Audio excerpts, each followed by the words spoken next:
If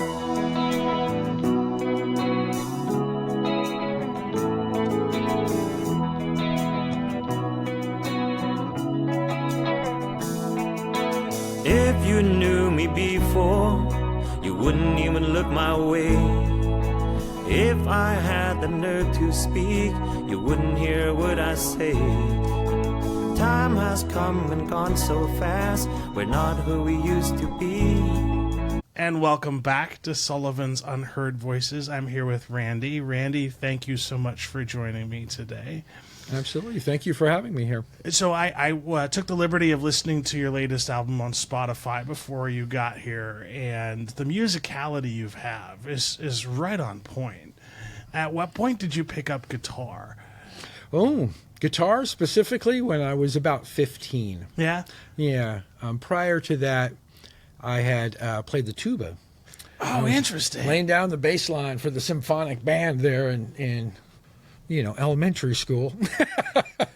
And I think it was Eddie Van Halen that I heard. I had been listening to Kansas and... If you want to get that microphone a little bit closer. I had been listening to stuff like Kansas and stuff like that.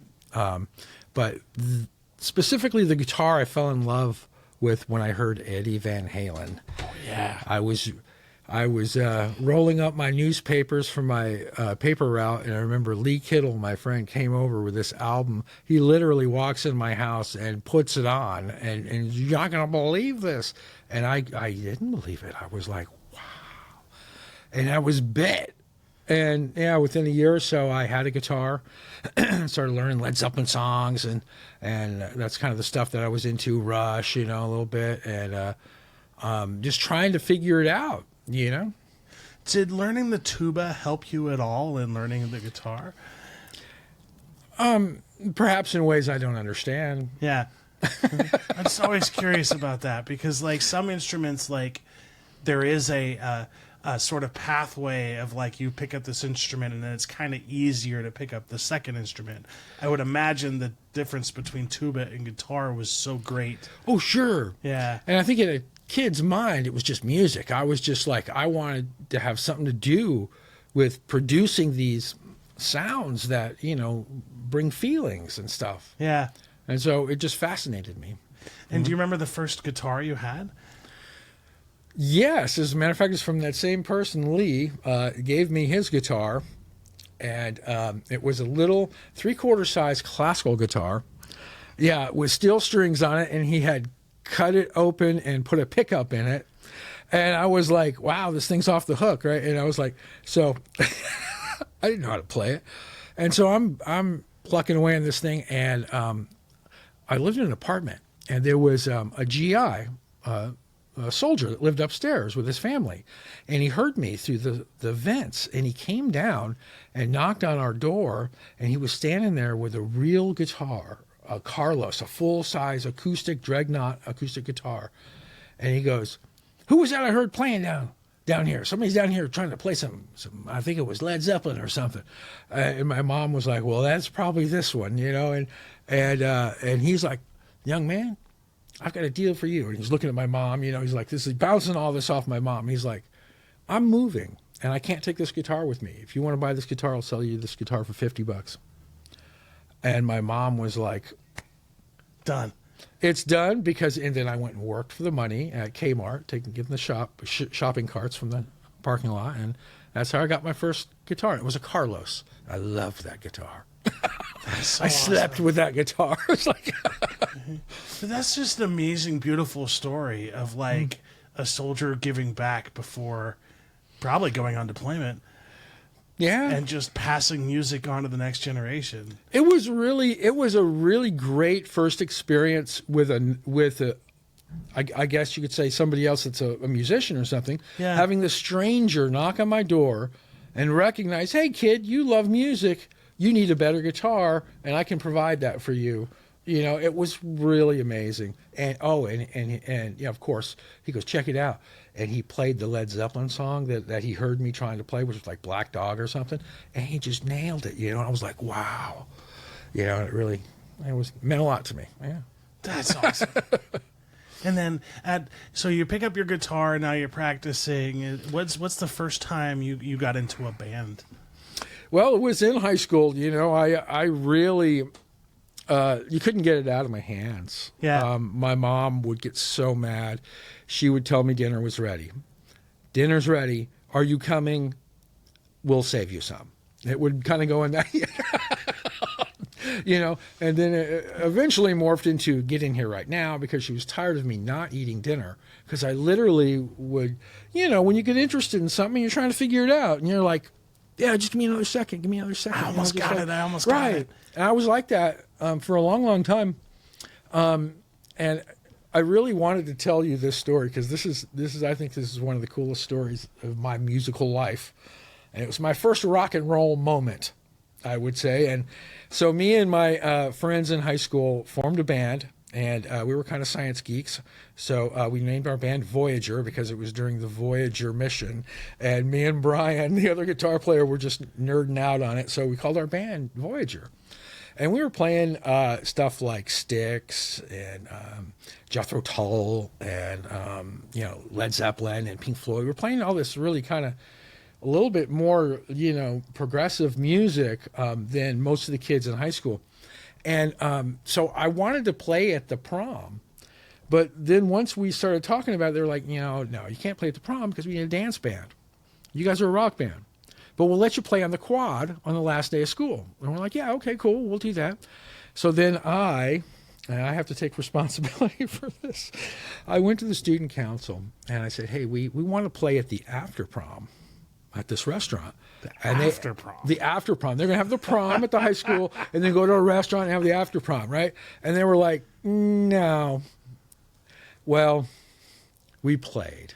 And the reason we played was because me and Brian were like, this is our chance. Yeah. They will all want us to play.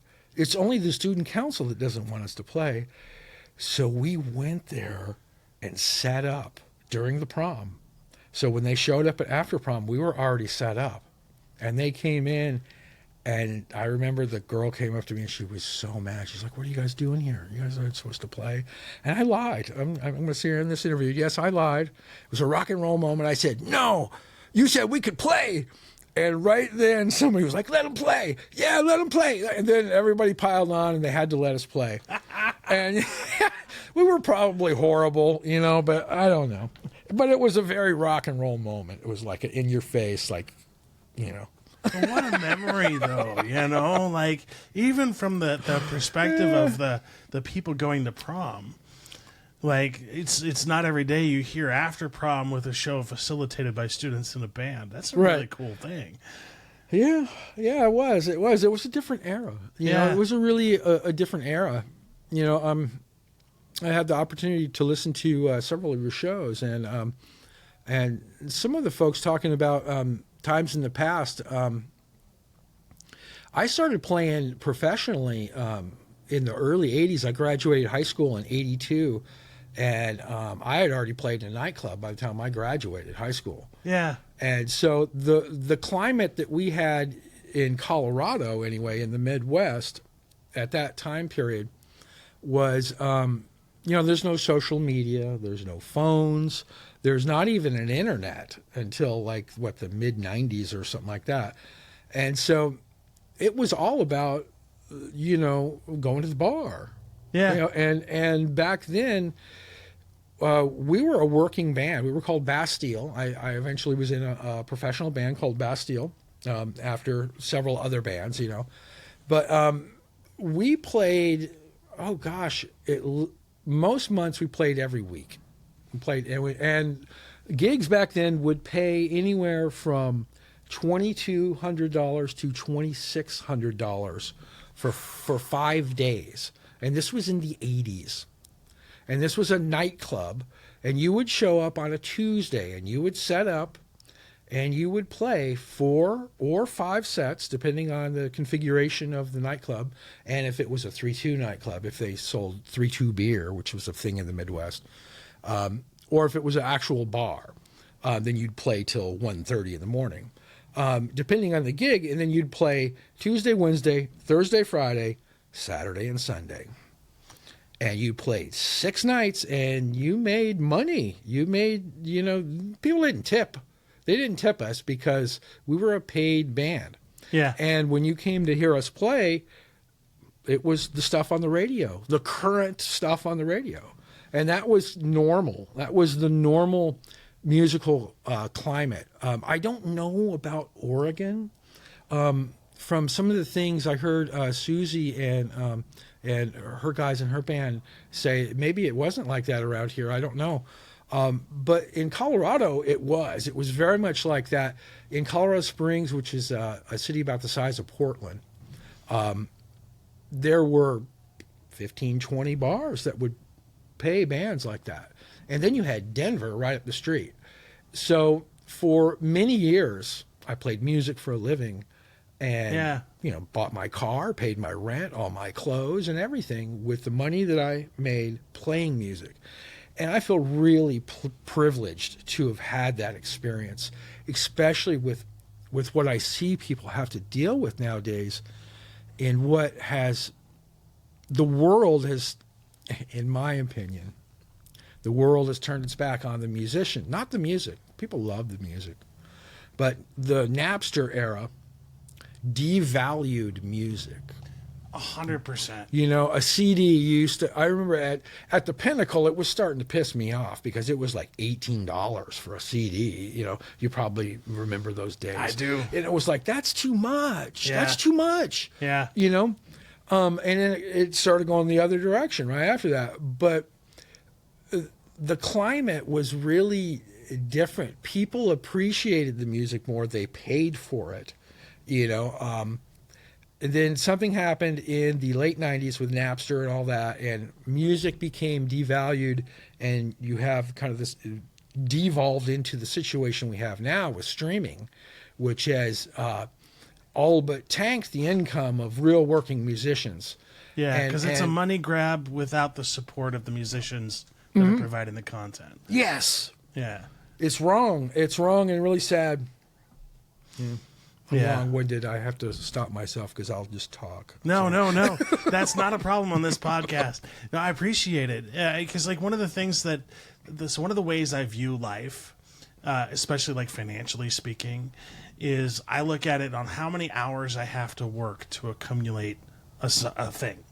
And so I remember that shift of when CDs got to $19.99, and I was working at McDonald's at the time, so I was making $5 an hour. So it's like I got to work 5 hours to buy one CD, and that was That's an ridiculous. investment. Right? That's ridiculous. And then that's why Napster didn't sound so bad at that point, did it? Yeah. And up until like 3 years ago, I refused to join any streaming services. Same here. I was strictly on iTunes, and I paid for every album that That's exactly how I did it until just a couple of years ago. But then they shut that off. And now it's like impossible to go that route. Apple Music now. Yeah. Yeah. And it's just like, it's kind of disheartening. It is. Because what I'm also seeing is this here, and like an album with multiple songs and intentionality behind the music is being lost to singles. Well, and there's a whole right the temporary thing of the singles, the short attention span of the modern world. Yeah. Can only hold a single, not an album. It's kind of antiquated what I brought you, but it's just how I do things. That's I'm not going to change at this point because it's not like I'm have any corporate pressures on me. But I digress. Sorry. No, you apologize for nothing, because you're right. Because one of the things that I love about music today is when you find those little nuggets of bands that create full albums. There are some amazing bands out there. Yeah, and yours is none to shake a stick at. Like that. Well, I appreciate that. I really appreciate the complexity of the music. Like the things that pique my interest in my ears is not when it's the same three chords over and over again. It's when there's difference and there's changes and there's an ebb and flow. And Yeah. I appreciate that about your album, is because it's all of that's in there. That album was really a challenge for me because I guess maybe up until just a couple of years ago, I always used to say I'm just a guitar player. But the truth of the matter is that I never intended on doing this album by myself. I moved here with my wife. We moved here get the timeline. We moved here in August of 19, Okay. 6 months before the pandemic hit. Oh. So we roll into Salem, and I don't know anybody. We don't know anybody except some friends in Spokane and down in Cave Junction stuff. And my wife took a really meaningful job for her, and that's what brought us here. And we just really needed a change from Colorado. And so we were excited to come here. And we came here, and the pandemic hit. And it just we had to go inside and stay there for a long time. And so it's been really difficult for me, Sean, to meet people here. I have had the advantage of going to the musicians support group a number of times.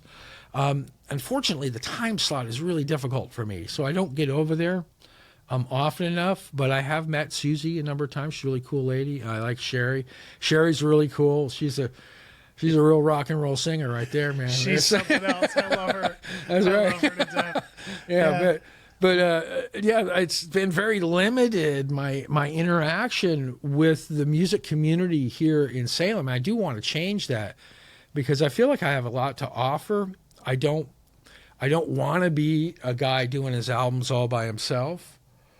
As you have so eloquently brought up on this podcast so many times, music itself is about community because, right? We listen to it together, or even if I make it and you listen to it, that's a community.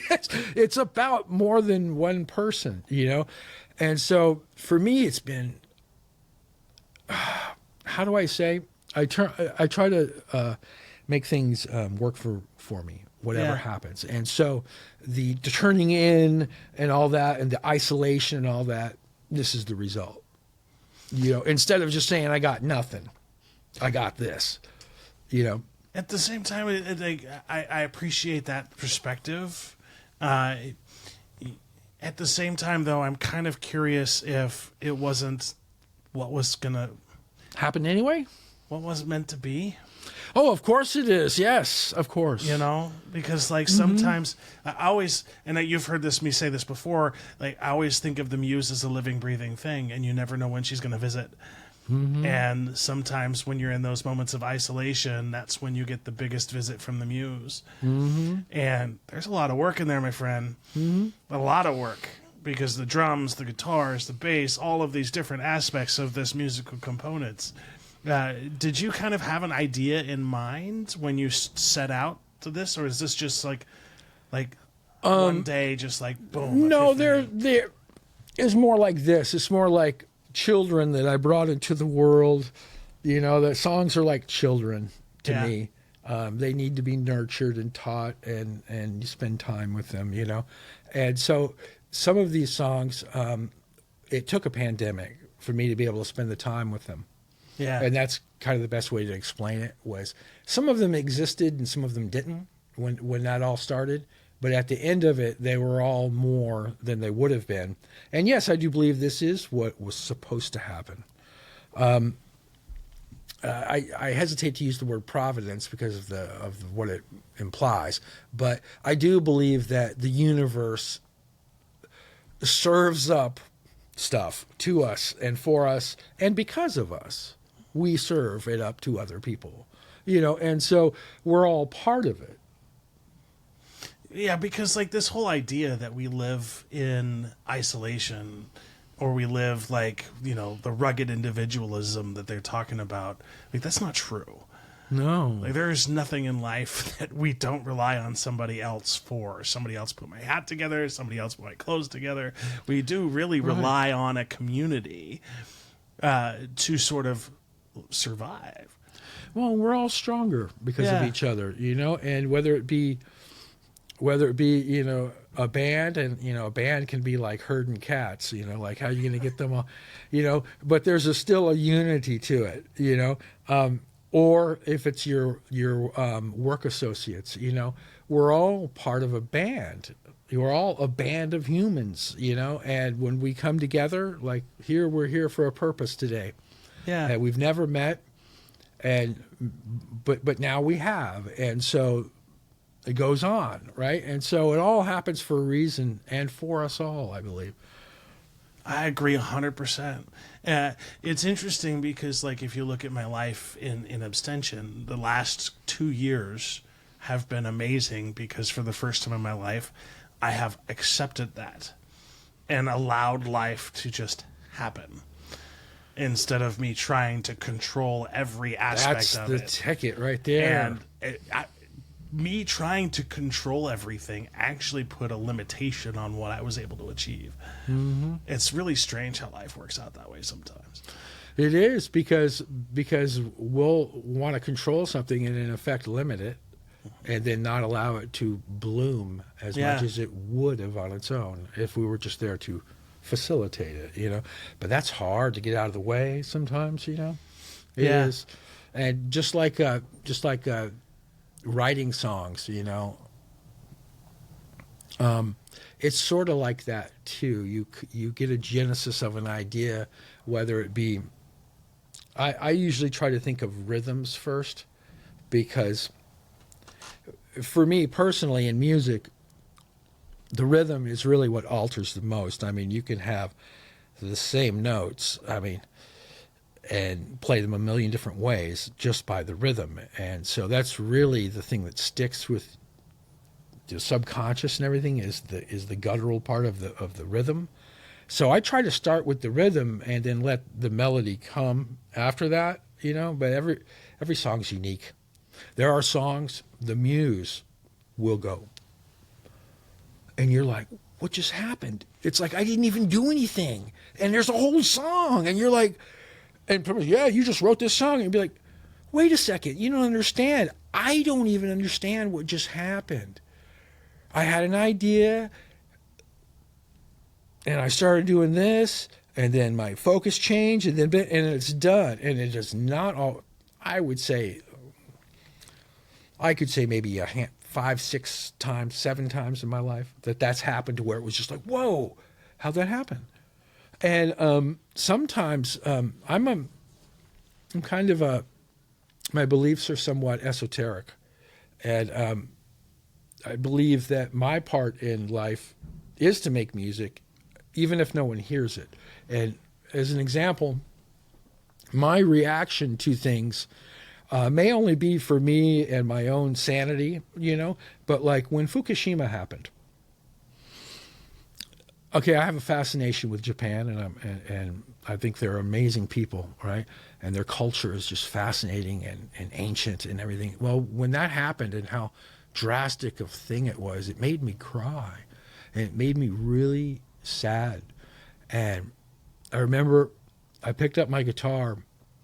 I did not know any Japanese intervals, scales, or anything like that. So I ran to my scale grimoire, and I grabbed it, and I found the most prominent Japanese scale in there, and I memorized it real quick. And I sit there, and my wife remembers this because she's sad that I can't play the song anymore because I don't know it, because it happened, and I sent it back to the ether, and I have never played it again.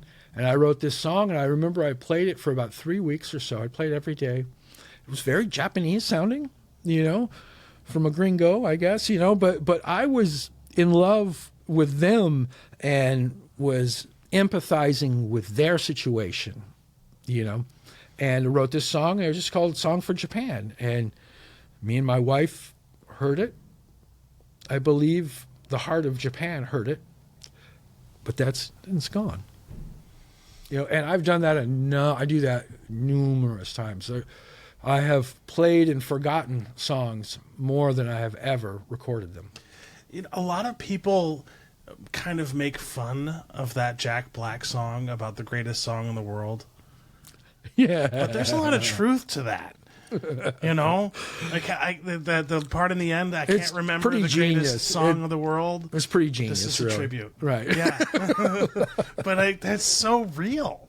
Like I know so many musicians. Like I captured a lightning in a bottle, but then I let it slip and I didn't write it down. I could never remember it. Right. It was like so perfect. It was like There, sometimes I'm big into improvisation. A lot of times, and most musicians will agree with me in saying that a lot of times when you're trying to come up with something, you just start fiddling around and improvising and be like, I'm trying to come up with something. Let's just try this and that and just do stuff, and see what happens. And so improvising is a skill all on its own. Yeah. And I've been exercising it for a very long time. So I have an ability to just play through. Oh, that was my phone. I apologize. Oh, no. It's all That's right. a wellness bell goes off. just making sure it wasn't my computer. No, it's for me to remember how awesome life is. I love that. Happens once an hour. So anyway, but I tend to improvise as a like some of the songs on my album were just I started out improvising and then something that's interesting, and then you start writing and you start you could craft it. You know? Santana gave me that idea many years ago. He said he does that every day. When he eats lunch, he listens to yesterday's tape. So what he does is before lunch, he goes and he just starts playing for an hour and just records himself just making stuff up, whatever. And then he goes and has lunch and he listens to yesterday's tape, which will give him ideas for later today. And I'm like, I like that. And I started doing that years ago, and it's interesting. You can get some interesting stuff like that. Other times, like I said, it just happens all at once. And there are times where, like when I wrote the song Christina, I mean, you can imagine how important it was for me to make this a good song. I mean, I fell in love with this woman, and I was going to ask her to marry me. So I'm going to write a song for her. Ooh, man, I was... Pressure. Yeah, and it's probably one of the most beautiful things I've ever written, actually. But that was very crafted. It was like pen and paper. Like, what note am I going to pick next? Kind of a thing. So songs happen in many different ways. And I that's the part about music that I love the most, is you never know what you're going to get until you hear it. And so many times I've stumbled across amazing local artists. And there are so many out there. Mm-hmm. And I can't express this enough to people listening, to go support your local musicians. Because music is something that is needed. And there are times where I get a little worried that if things don't kind of start to go back in the musicians' favor, we're going to lose a lot of musicians, because it's not something that pays the bills these days. It's more like a passion project. Yeah, that is the truth. And I can only speak for myself in this, and I know that I wouldn't be where I'm at musically if I didn't have the benefit of having a good 10, 12 years on the road, playing all the time. And there were cover tunes, and that's part of my reason, my aversion to cover tunes nowadays, is because I've played every cover tune. Sorry. Except the new ones, don't know those. But I don't really want to be in a cover band, I mean, it sounds kind of fun, but honestly, I would burn out on it so fast. And so I know better. I would never do that to anybody. I need to play original music. A few covers here and there is fun, though.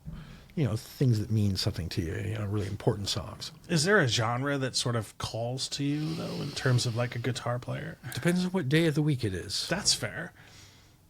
Yeah, I really like mountain music, like Tommy Emmanuel. You ever heard of him? Tommy Emmanuel's kind of a king of acoustic guitar. Yeah. He's been touring with Mike Dawes, who's another amazing acoustic guitar player. I love those guys. But I also, still listen to Joe Satriani, and I was never a big Vi fan. It was a little too alien sounding for me. But certainly rock instrumental, jazz, fusion instrumental, acoustic fingerstyle, really my favorite kinds of music. But lately I have fallen in love, head over heels with Goose. Goose. Okay.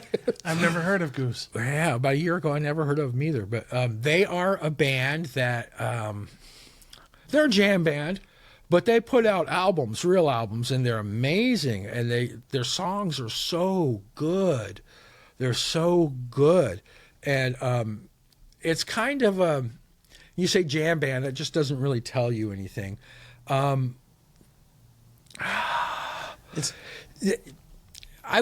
don't even want. I guess I have to say Fish, because they say they grew up listening to Fish. But me personally, I don't care for Fish because their vocals, I don't like the vocals. Goose, amazing vocals. But they do have kind of a Fish kind of a musical sound, which is a really kind of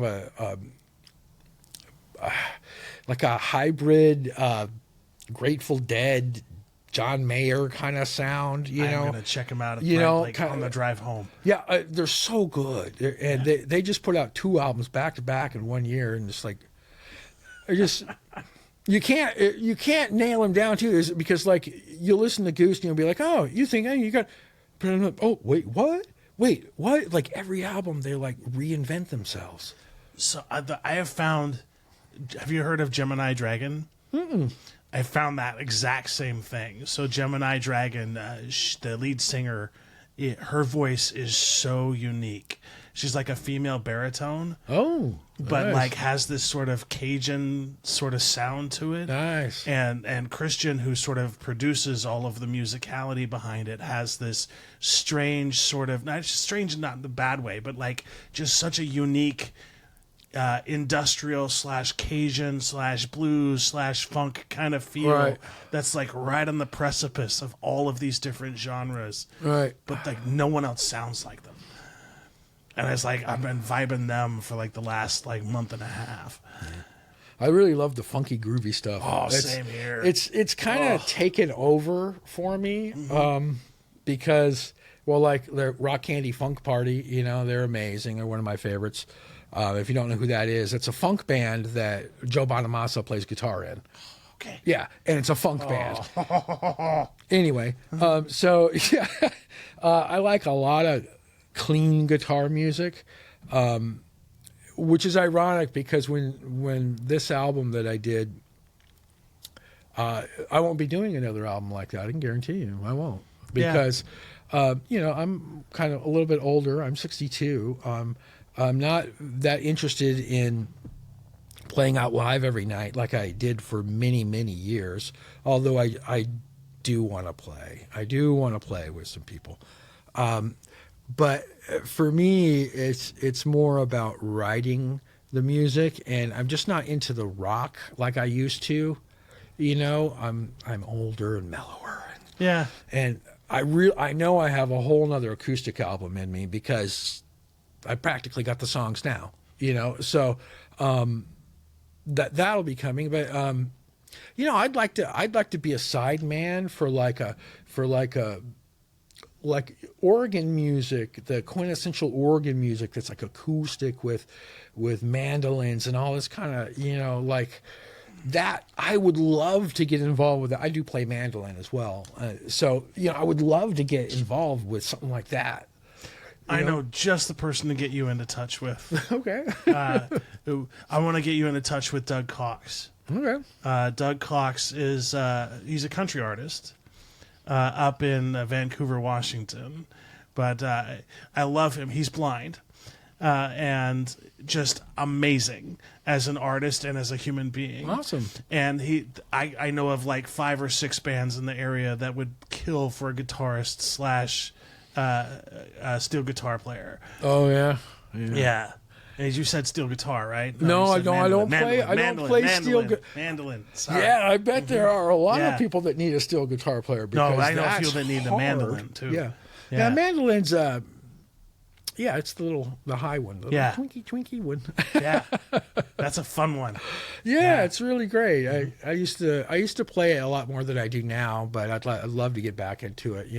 I'm just kind of eclectic, big time. I mean, I love jazz, I love classical, the Americana I love, and I don't really say I love metal, but I don't take it off if you put it on. I feel you on that one. The metal was my first love of music, and totally by accident. Like the first album I bought was Metallica Black, and the only reason I bought it is because the album was black. Oh, I had no idea who they were. oh, really? Yeah, You were like, yeah, it's interesting. I bought. Yeah, I was like, this is a cool cover, and I brought it home. It was my first job. I bought a little tiny little radio / CD player, and I'll never forget because I put it in there and I hated it. You were like, ew. Yeah, What like did I the buy? first 3 or 4 times I listened to, because I didn't understand it. No one's like, I grew up in a non-music household, Oh, and so I didn't discover music until I was like 15, 16 years oh, old. bless your heart. Yeah, like I had no idea what I was missing. And so like I had this conception of what music was based on like the 3 songs that my dad used to sing. And so when I heard Metallica Black that first time, it's like, why are they so angry? Like, why is like, I don't understand it. But then I was like, oh wait, they're supposed to be angry. Yeah. Like this is supposed, oh now I get it. And like, it turned out to be one of my favorite albums. And like, I was a metalhead after that. 100%, like all the way. Yeah, I was listening. My older brother was exposing me to Black Sabbath when I was 12. So Black Sabbath meant a lot. I was figuring out Black Sabbath songs on my acoustic guitar That's awesome. because I didn't have an electric. So at what point, I love asking musicians this, specifically guitarists in particular, at what point did you realize that you were actually pretty good at playing guitar?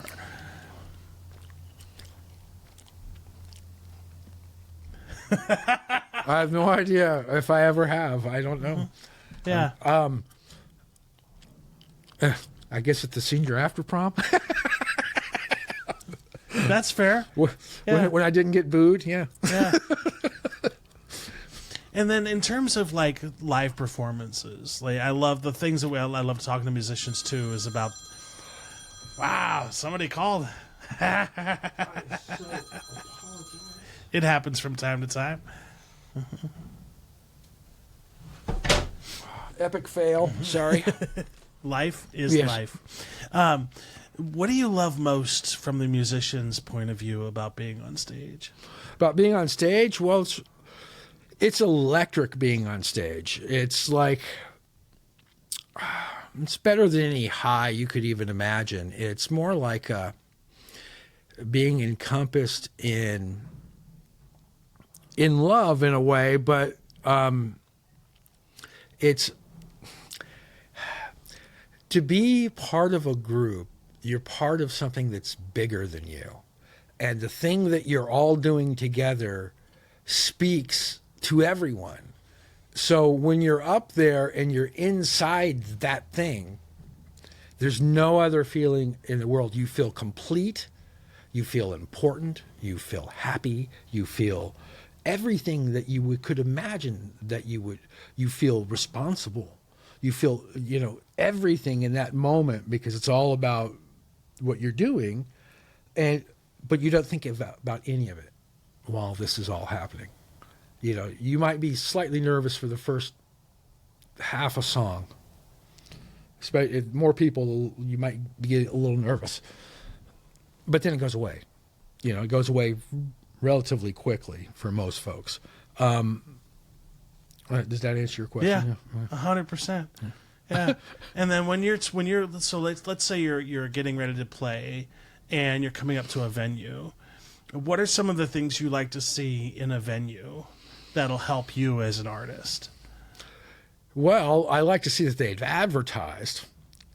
I'd like to see that I'm not the only show that comes through here. Like, does this happen every week? Oh, interesting. I would like to see that I'm the kind of thing that happens every week. It's not like, oh, well, they usually have country bands, and now you guys are here. I like to. But the country audience is there.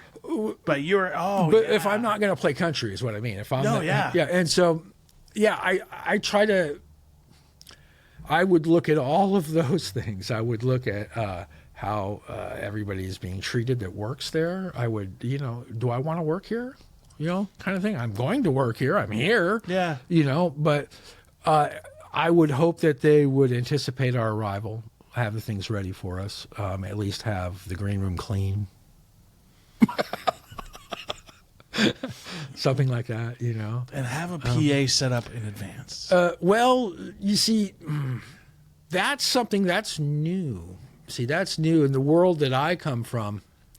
And I never really explained my the total history about playing live and everything.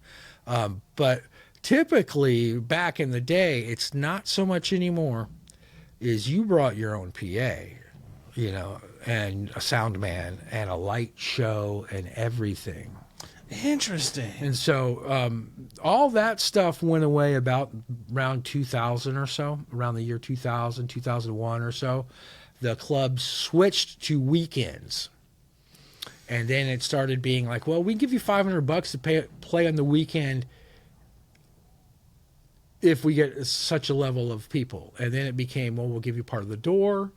And then it became what we have today. Like, you might get a couple $100 or something for playing a night, which is really sad. And I blame social media because the world that I come from, because I'm an old guy now, did not operate like this. You didn't do everything here. You had to go there. You had to call up and see are you there? Okay, I'm coming over. And you go there. And so it was a very different world. And after I stopped playing in about 2000, when I stopped playing in Bastille, we went on several USO tours and were able to play all over the world for the troops. Cool is that? The troops. Our drummer was ex-military, and he got this idea. He's like, they used to send these shows over here, but they're always like a ventriloquist or something, like they never send a rock band.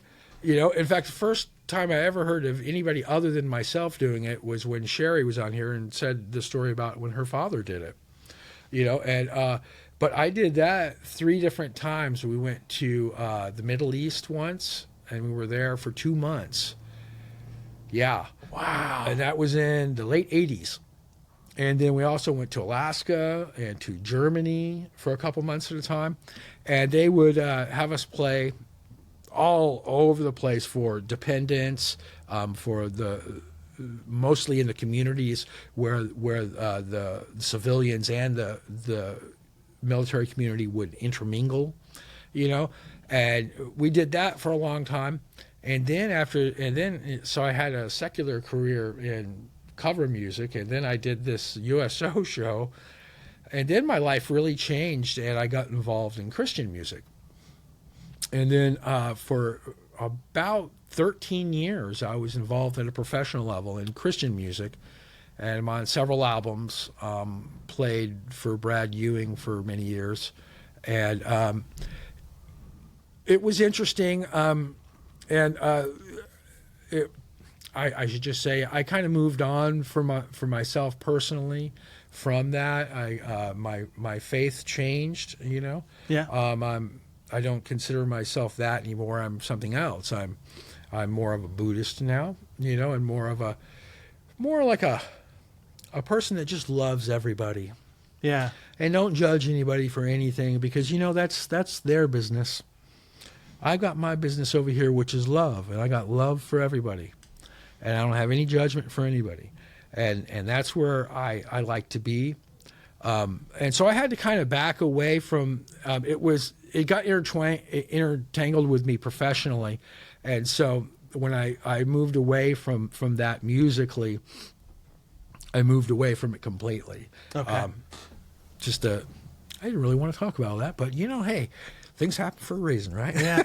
But anyway, and so then I turned the corner again away from that, and I started getting involved in film and television music, which I did for a number of years with Paul Avgerinos. He had my catalog for a number of years, and the only real placement that I know of is the one that I get paid for all the time, which is my song Christina gets used in a Latin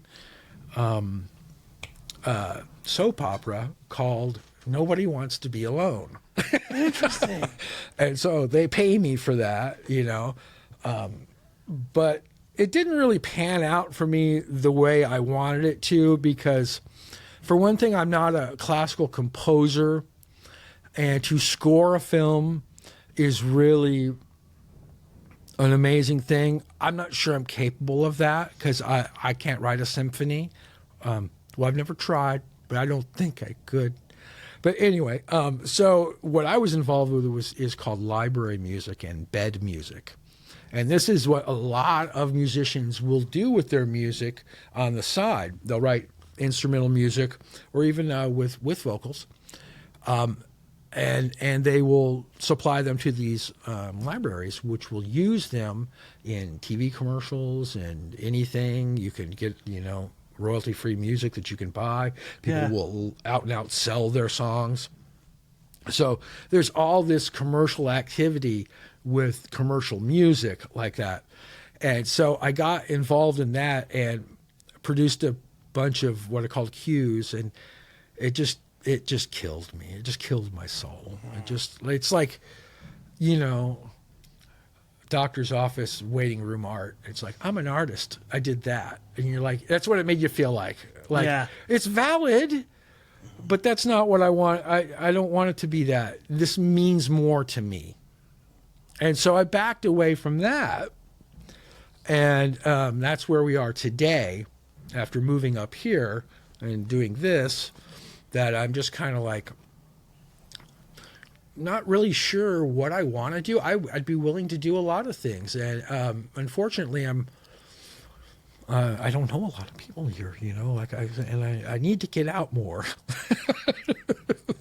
I need to get out more. And I really want to go to the Raven Kings Jam on Thursday.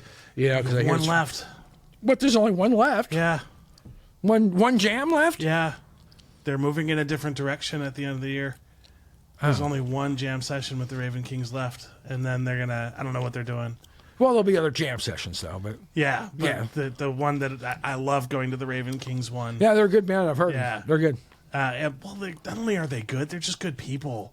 Awesome. Yeah. That's even better. They're just good people. Like, every single one of the members of that band is just good people. That's cool. And I'm so disappointed that they're not going to be able to continue that particular. The bar wants to go a different direction? Yeah. Yeah. Them and their ideas. Right? But hey, it's all good, It's all good. Well, it's one of those interesting things where I love jam sessions, but they're becoming fewer and fewer. Mm-hmm. I Portland just lost 3 of them as well, and so it's like it's one of those things where it's, for some reason or another, they're moving into a space of live band karaoke as opposed to live band karaoke. Yeah. And you see, that's another reason to have a band that plays all cover tunes. Yep. There's another reason. And that seems to be the bands that are working these days are the cover tune bands, which is so ironic because 40 years ago when I was doing that, you could not get a gig doing original music. Isn't that strange? We did manage to do a few shows. We had an original show that was part of our show, and you had that. But back then, it was all about bringing those people in, because you'd have the bars would be packed. Well, and I think that's another testament towards this whole conversation we were having earlier about singles versus albums, because like not enough people appreciate an entire album of a band to listen to a full concert of a tribute or a band that plays those songs. And so it's harder and harder as a musical entity to like even do like the Revival Brothers, which I heard last night. Amazing Allman Brothers tribute band. Awesome. Amazing. That sounds cool. Yeah. I love them to death. But at the same time, I see a lot of other like tribute bands that are just as amazing that are struggling right now because people want to hear one song from Tool, they want to hear one song from the Allman Brothers, they want to hear one song from this group, and they want a diverse sort of, they want to shuffle, if you will. Yeah, it's kind of the condition of the zeitgeist. Mm-hmm. In fact, zeitgeist is too long a word now. Yeah. We'll just call it the Geist. Right. Because that's how it is. Yeah. Everything is condensed. Yeah. And faster. Yeah. Yeah, because like I have this podcast where our conversations usually last about an hour. And we have, about 30, 40 regular listeners. I also have a TikTok about autism where I talk for 30 to 60 seconds.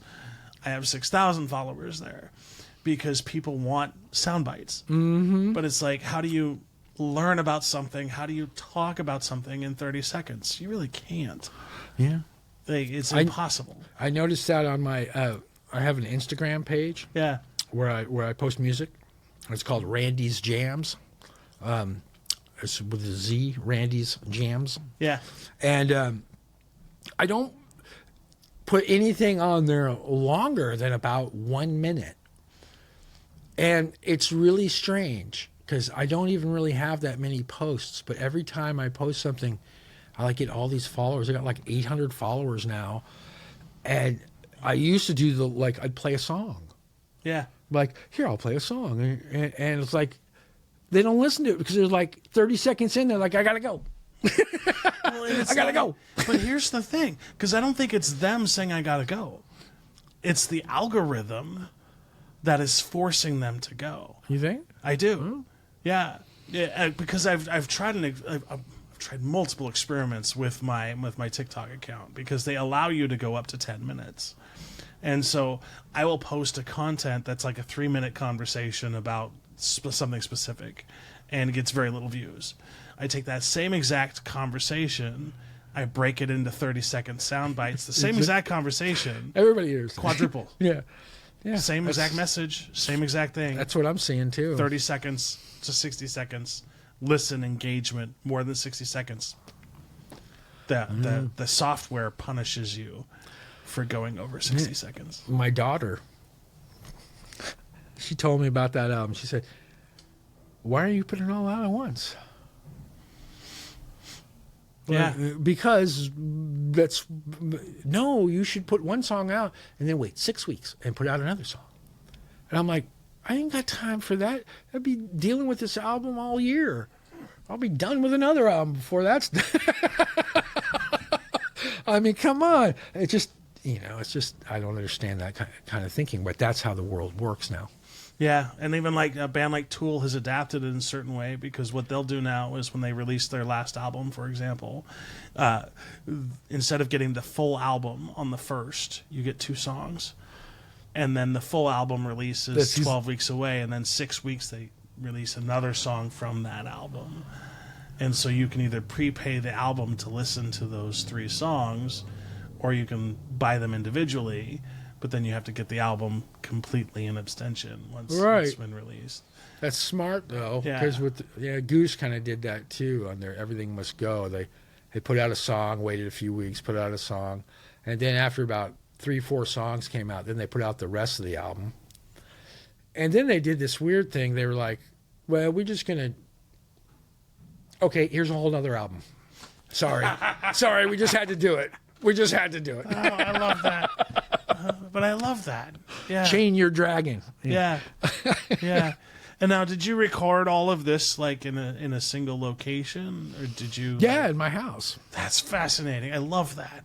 Yeah. In my studio. I have a studio in my house. What kind of software does that require? Well,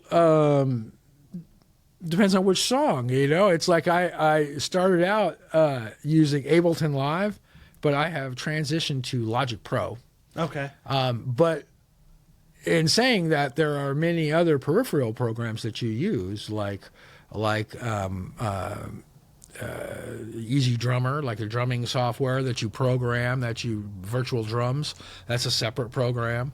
Some of the plugins that I use for compression and stuff, like all the things that I heard Paul talking about over here the other day. The signal chain. Yeah. All of that stuff is sometimes separate software, but I typically just use a Presonus interface and Logic Pro. And then I sometimes I'll mix in Ableton Live. And in fact, I should probably say I mix more in Ableton Live and master in Logic Pro. Okay. Because the mastering is a completely separate process. Because that's when it takes that final draft, if you will, and just kind of polishes everything along the way. It's a sonic polishing. It's a frequency polishing, and there's some things you can do with the levels of some of the instruments. Like, for instance, you can bring an instrument out slightly by changing the focus of the stereo imaging. So you have a stereo image for all instruments, which is a left and right and a front and back, and then you also have behind you nowadays that you can have. No. So you find the place for it, and then when you're mastering, you can somewhat tweak that to move things a little bit.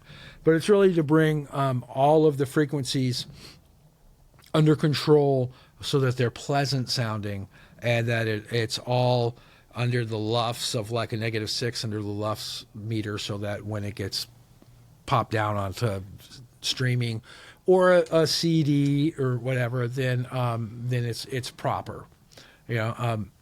I did want to say earlier about the only thing about streaming that I think it is improving is that they are about ready to, most of the services by the first of the year, all of the quality is going to go up. And so a CD is 16-bit 44K. Yeah.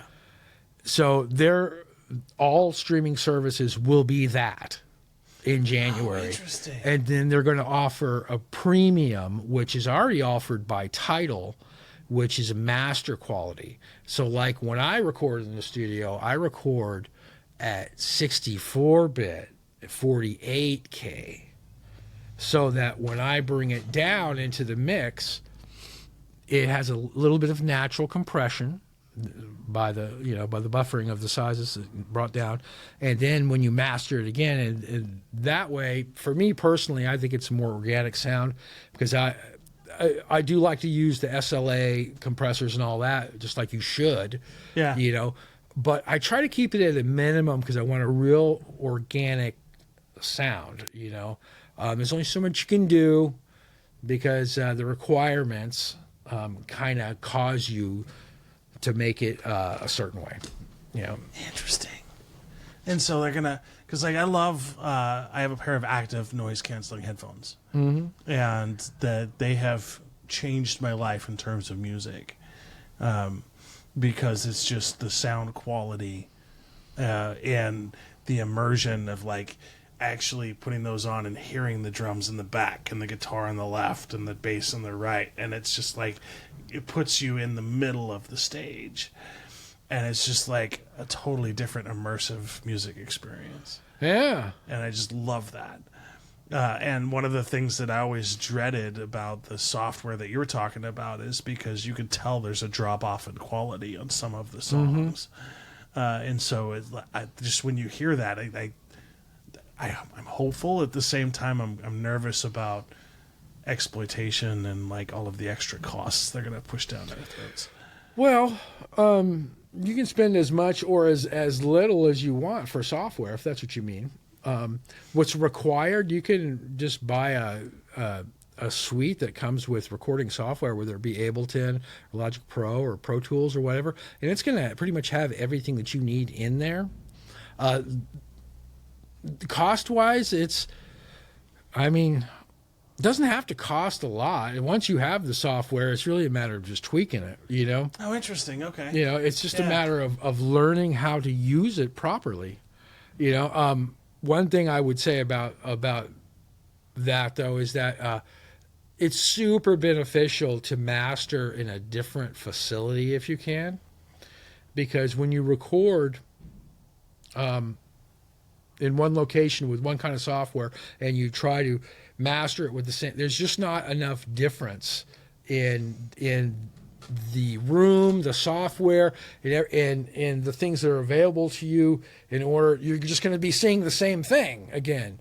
And so the differences in the software, I can't explain. I'm not an engineer, but it really helps to switch software. Like, for instance, like I record in Ableton and then I'll master in Logic. If I record in Logic, then I'll have to take it somewhere else because I don't have any mastering in my Ableton. And sometimes I get better results that way if I go over to, say, Dan's studio and have him master it. Yeah. Because it's a different set of ears, you know, a different engineer. Diversity is a strength, you know. That's why my album probably could have been better if there had been more people involved with it than just me, you know. And I'll be the first to admit that, but it is what it is, you know. I would love to, you know, do another album with people, yeah. But it does make a difference. I think the more people that you get that know what they're doing, that you get involved, you get different opinions, and you try different things and you experiment, you're going to find what works for you and what you think sounds great. You know, if you just do the same thing over and over with the same three people, then you won't, you know, you won't get that. Yeah, because like you need that sort of outside influence, if you will. Mm-hmm. That sort of like, you know, especially if you're like trying to change from what it sounded like exactly the last time. Yeah, yeah. And I'm all about, I don't want to do anything twice.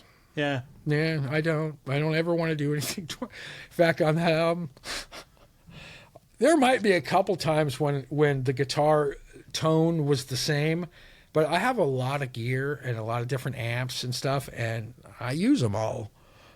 In fact, when I go to, I'm not going to use what I used for the first. If I'm going to do the rhythm track on my Ibanez and my Marshall, then I'm for sure going to play my Strat through this Fender amp, you know, to do the lead because I want it to be completely different, you know.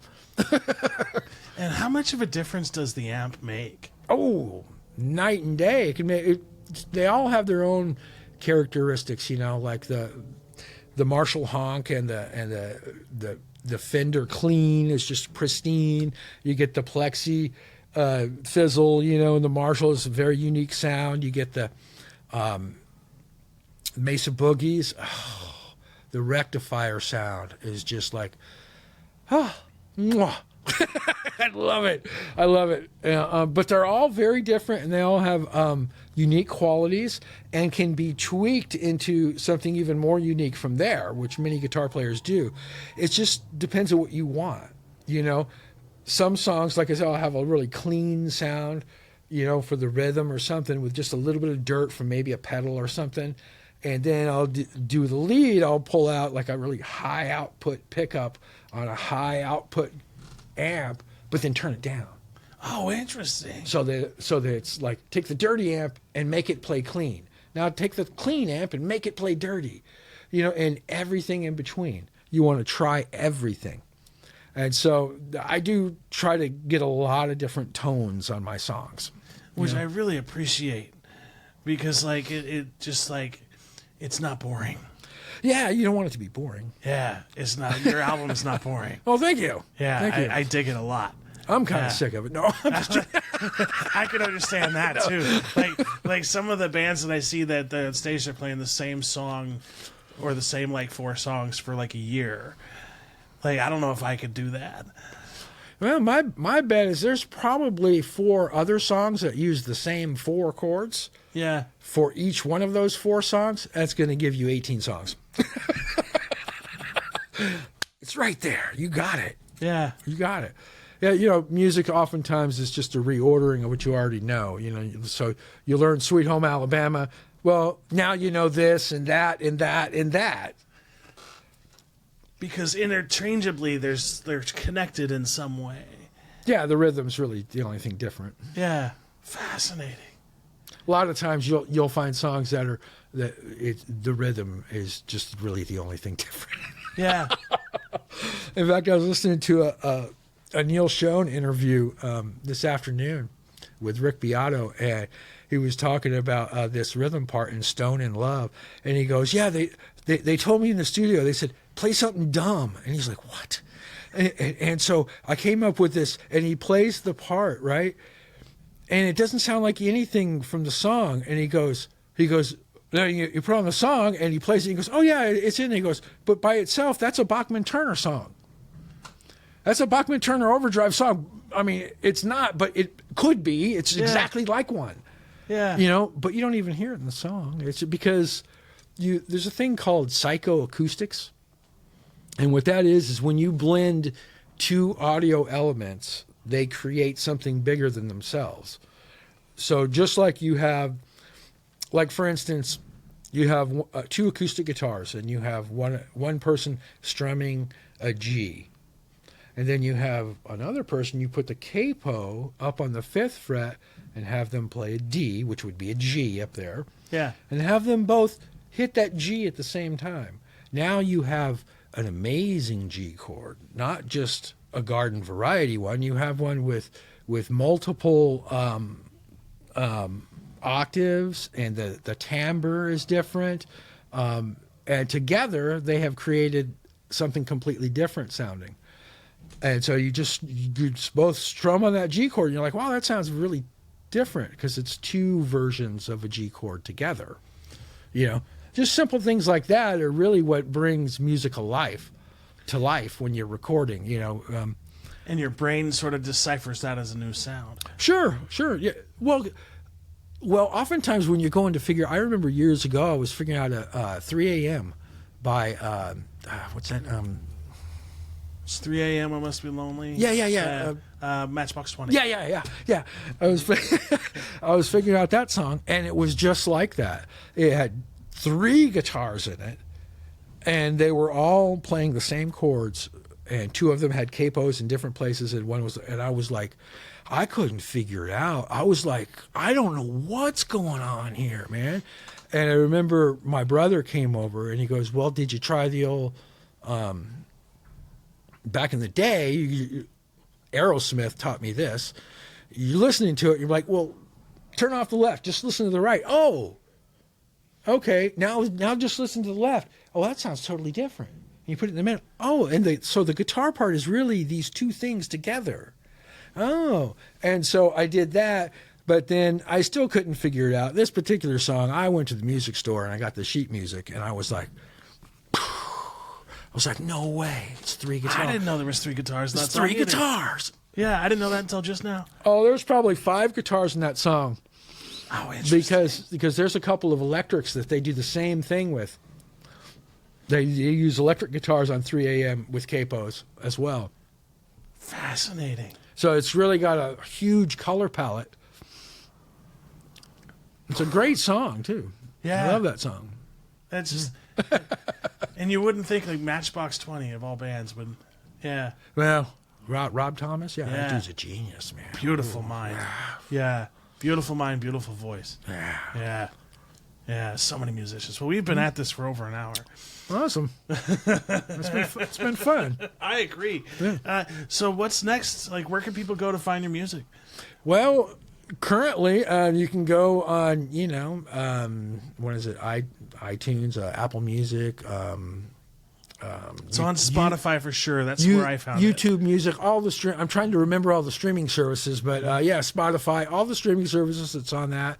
What am I going to do next? That's really a big question. I don't know. I have lots of ideas. I have an idea for a Stream of Consciousness album that I want to do. That's like record myself meditating on the guitar, kind of a thing. That's an idea I have. I would love to get into an Americana kind of situation, playing acoustic guitar or anything like that. But I also I want to jam too. So I just need to get out and meet people. Yeah. And I'm kind of a recluse, so it's all on me right now, unfortunately. But I do want to be active here in Salem. I'm going to live here. I love it here. I love the people. Everybody I've met's cool. So, yeah, I need to jam. So, anybody out there that's interested in working with me, I mean, you can hook up with me on Facebook, on Instagram. I have Randy's Jams on Instagram, and yeah. Randy, thank you so much. Thank you, Sean. And I'll end the podcast the way I always end the podcast. Be kind, y'all. We live on the same planet. We breathe the same air. And this place would be just a much better place if we just treated everybody with respect and kindness. Thank you, Randy. Awesome. Thank you.